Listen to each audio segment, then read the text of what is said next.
大家好，我是海娟，今天做一个超级简单的发面糖饼，暄软又香甜，看看我是怎么制作的吧。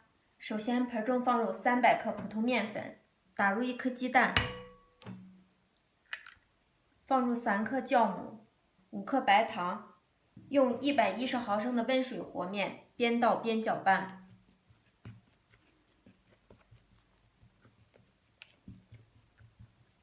搅拌至面絮状，下手揉成团，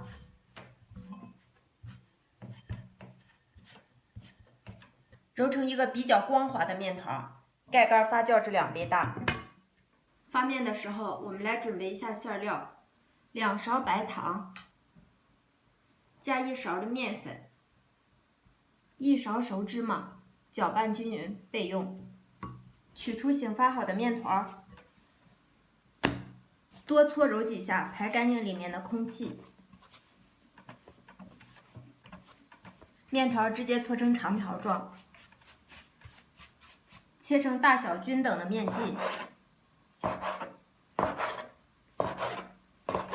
拿过一块面剂，由外向里搓揉均匀，整理成圆形，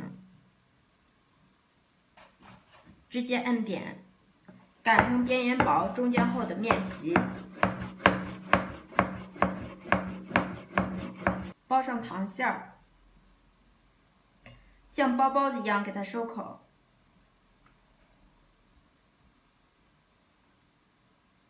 再次整理圆，整理成圆形，直接擀开。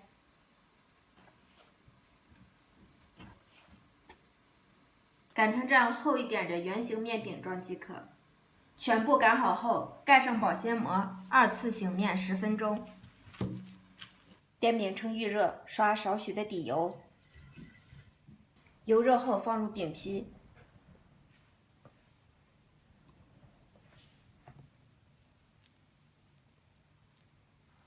饼的表面也刷一层薄油，锁住里面的水分。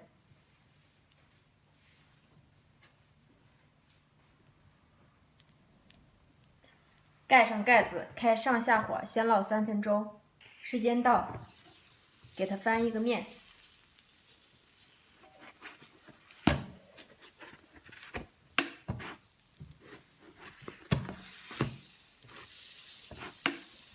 盖上盖子，再烙2分钟。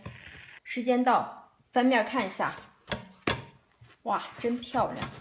烙至这样两面金黄，按压快速回弹，就证明熟透了。出锅。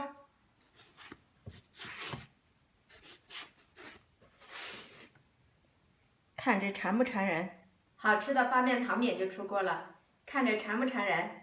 特别的简单。掰开一个，看一下里面，里面真是特别的暄软，外边焦酥，特别的好吃。